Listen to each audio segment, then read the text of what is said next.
நடிகர் மனோஜின் உடலுக்கு பெசன்ட் நகர் மின்மயானத்தில் இறுதிச் சடங்குகள் நடைபெறுகிறது. அவரது மகள்கள் இறுதிச் சடங்குகளை செய்தனர். இந்நிலையில் மேலும் விவரங்களை செய்தியாளர் வினேஷ் வழங்கிட கேட்கலாம். வினேஷ், விவரங்களை தொடரலாம். மனோஜ் பாரதிராஜனுடைய இறுதிச் சடங்கு முடிந்த நிலையில தற்பொழுது அவரது உடல் தகனம் செய்யப்பட இருக்கிறது.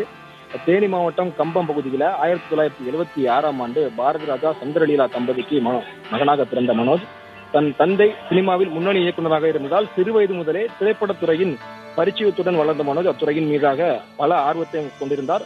பள்ளி முடிக்கும் முன்னரே தனது தந்தையுடன் உதவி இயக்குநராக பணியாற்றிய விருப்பம் தெரிவித்திருந்தார் மனோஜ். ஆனால் பாரதிராஜா வேறொரு இயக்குநரிடம் பணியாற்றுமாறு அறிவுறுத்தி சில நாட்களில் மணிரத்னம் இயக்கத்தில் பொம்பாய் திரைப்படத்தில் உதவி இயக்குநராக பணியை தொடங்கி கிட்டத்தட்ட ஒரு 40 ஆண்டுகளுக்கு மேலாக திரைப்படத்துறையில் முக்கியத்துவம் வாய்ந்த படங்களில் நடித்து தன்னுடைய திரைப்பயணத்தை முடித்துக் கொண்டு தற்பொழுது அவருடைய இறுதி ஊர்வலம் தொடங்கி இறுதிச் சடங்கு நடைபெற இருக்கிறது. இன்னும் ஒரு சில நிமிடங்களில் அவரது உடல் தகனம் செய்யப்பட இருக்கிறது. அவருக்கு தமிழ் திரையுலகமே ஒன்றுதிரண்டு தன்னுடைய இறுதி மரியாதையை தற்பொழுது செலுத்தி வருகிறார்கள். குறிப்பாக நீலாங்கரை இல்லத்திற்கு செல்ல முடியாத திரை பிரபலங்கள் நேரடியாக பெசன்ட் நகர் மின்மயானத்துக்கு வந்திருக்கிறார்கள். குறிப்பாக இயக்குனர் வெற்றிமாறன், பேரரசு, வாசு, அதே போல நாம் தமிழர் கட்சியுடைய தலைமை ஒருங்கிணைப்பாளர் சீமான் கடந்த காலங்களில் அவருடன் நட்புறவோட பழகியவர். குறிப்பாக பாரதிராஜா குறிப்பிட்டு பேசும்பொழுது தன்னுடைய அப்பா என்று குறிப்பிட்டு பேசுவார்.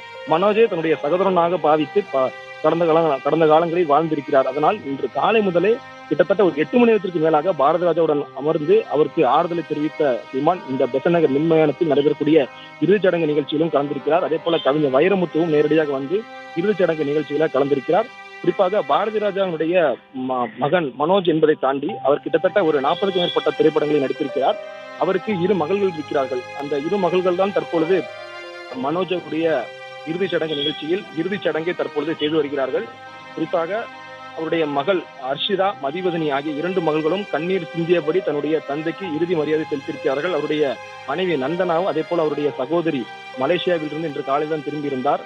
அவரும் தன்னுடைய அண்ணனின் இறுதிச் சடங்கு நிகழ்ச்சியில் கலந்து கொண்டு கண்ணீர் மல்க தன்னுடைய அண்ணனுக்கு பிரியா விடை அளித்திருக்கிறார். பாரதிராஜாவை பொறுத்தவரை நேற்று இந்த விவரம் தெரிந்தவுடனேயே கண்ணீர் சிந்தியபடியே நீலாங்கரை இல்லத்திலிருந்து நேரடியாக சேத்துப்பட்டு வந்திருந்தார். ஆனால் சேத்துப்பட்டுக்கூடிய இல்லம் குறுகலான சாலை என்பதால் அங்கிருந்து அவருடைய உடல் நேரடியாக நீலாங்கரை இல்லத்திற்கு மாற்றப்பட்டு இன்று காலை 6 மணி முதல் மாலை 3:30 மணி வரை கிட்டத்தட்ட ஒரு 100க்கும் மேற்பட்ட திரைப்பிரபலங்கள், அரசியல் தலைவர்கள் ஒன்று திரண்டு மனோஜினுடைய உடலுக்கு நேரடியாக வந்து அஞ்சலி செலுத்தியிருந்தார்கள். அதற்கு பிறகு அவருடைய சமய முறைப்படி தற்பொழுது இறுதி மரியாதை செலுத்தப்பட்டு இறுதி சடங்கு நிறைவேற்ற பின்னர் அவருடைய உடல் தற்பொழுது தகனம் செய்யப்பட்டிருக்கிறது. பல்வேறு பிரபலங்களும் நேரடியாக வந்து அஞ்சலி செலுத்திய நிலையில அவருடைய உறவினர்கள் கண்ணீர் மல்க துக்கத்துடன் இங்கு இருக்கிறார்கள். அவருக்கு ஆதரவு எந்த வகையில் கூறுவது என்றே தெரியவில்லை என்றால் காலை முதலே பல்வேறு திரை பிரபலங்களும் தெரிவித்திருந்தார்கள். என்றால் எதிர்பாராத விதமாக உடல்நலக்குறைவு மாரடைப்பு ஏற்பட்டு மனோஜ் உயிரிழந்ததாக கூறப்படுகிறது. இதற்கு முன்பாக இருதய அறுவை சிகிச்சை அவர் மேற்கொண்டதாகவும் கூறப்படுகிறது. இதனால் அவருடைய மறைவு எங்களை சோகத்தில் ஆழ்த்திருக்கிறது.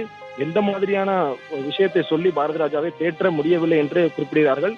குறிப்பாக இளையராஜா கூட தன்னுடைய வீடியோ காட்சியின் மூலமாக பதிவிடும் போது இது எதிர்பாராத விதமான சம்பவம். ஏனென்றால் இளையராஜாவுடைய மகள் அவதாரணி மறைவின் போது கூட இளையராஜாவை தேற்ற முடியவில்லை, அதிலிருந்து அவர் வெளியே வருவதற்கு காலதாமதம் ஏற்பட்டது என்று பாரதிராஜா குறிப்பிட்டிருந்தார்.